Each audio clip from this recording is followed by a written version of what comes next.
Hello बच्चों, आइए इस प्रश्न को देखते हैं। प्रश्न में हमें अभिकथन और कारण दिया गया है। सबसे पहले हम बात करते हैं अभिकथन के बारे में। आइरिस की वृत्ताकार सर्कुलर चिकनी पेशियां संकुचन करती हैं जब चमकीला प्रकाश नेत्रों पर पड़ता है। और कारण दिया है हमें आइरिस की वृत्ताकार चिकनी पेशियों के संकुचन से प्यूपिल जो होता है वह क्या हो जाता है, सिकुड़ जाता है। तो सबसे पहले हम बात करते हैं प्रश्न से संबंधित मुख्य अवधारणा के विषय में। मुख्य अवधारणा जो कि संबंधित होगा किससे, आइरिस, अर्थात हम एक तरीके से कह सकते हैं हमारे नेत्र से संबंधित है। किससे संबंधित है, हमारी नेत्र से संबंधित है। अब हम बात करते हैं यहाँ पर दिए गए अभिकथन के बारे में।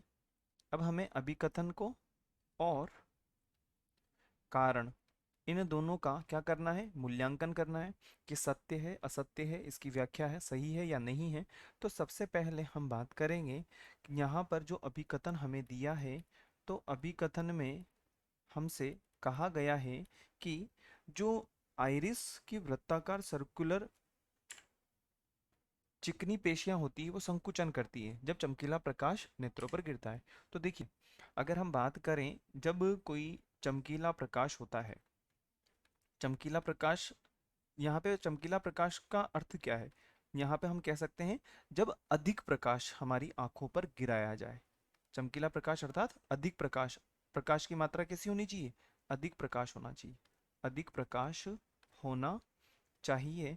उस स्थिति में, अब समझिएगा, उस स्थिति में क्या होता है, मान लीजिए ये हमारी आइरिस की संरचना है, आइरिस की संरचना है, और आइरिस की संरचना कुछ इस प्रकार से हम यहाँ पर बना लेते हैं।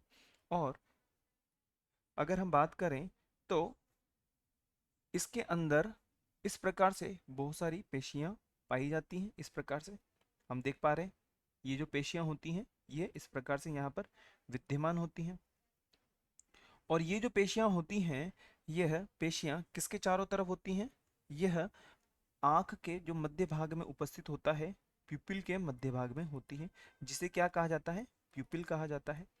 और इस भागों को क्या कहा जाएगा बच्चों, इस भाग को कहा जाएगा आइरिस, अर्थात यहाँ पर क्या उपस्थित है, पेशियां उपस्थित हैं। आइरिस सही है। अब बात को समझिएगा, जब चमकीला प्रकाश, जैसे कि अभिकथन में हमें कहा है कि जब चमकीला प्रकाश हमारी आंख में प्रवेश करता है, जब चमकीला प्रकाश हमारी आंख में प्रवेश करता है तब हमारी आंख क्या हो जाती है, बंद हो जाती है। कहने का मतलब क्या हो रहा है, संकुचन होता है। क्या होता है, संकुचन होता है। अब संकुचन होने की वजह से जो पिपिल होता है वो क्या हो जाता है, उसका आकार हो जाता है छोटा। तभी तो हमारे आंखों में जो है एक तरीके से संकुचन हुआ, संकुचन होने की वजह से क्या हो गया, पिपिल बंद हो गया है। लेकिन जब कम प्रकाश या थोड़ा एक तरीके से कह सकते हैं कि जो डिम लाइट होती है वो हमारी आंख में जाती है, तो वो क्या हो जाता है, शिथिल हो जाता है। और शिथिल होने की वजह से हम कह सकते हैं कि शिथिलन होता है। क्या होता है, शिथिलन होता है। और शिथिलन होने की वजह से इसका जो आकार होता है वो क्या हो जाता है, बड़ा हो जाता है। क्या हो जाता है, इसका आकार बड़ा हो जाता है। अब यहाँ पर हमें कारण जो दिया गया है उसके बारे में भी एक बार हम मूल्यांकन कर लेते हैं।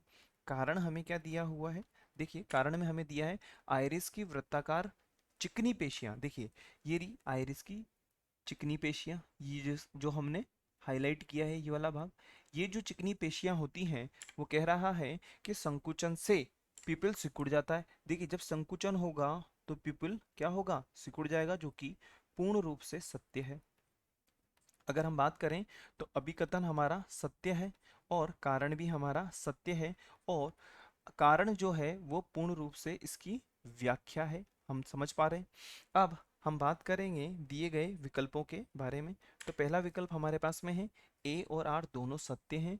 आर जो है ए की सही व्याख्या है, जो कि पूर्ण रूप से सत्य है।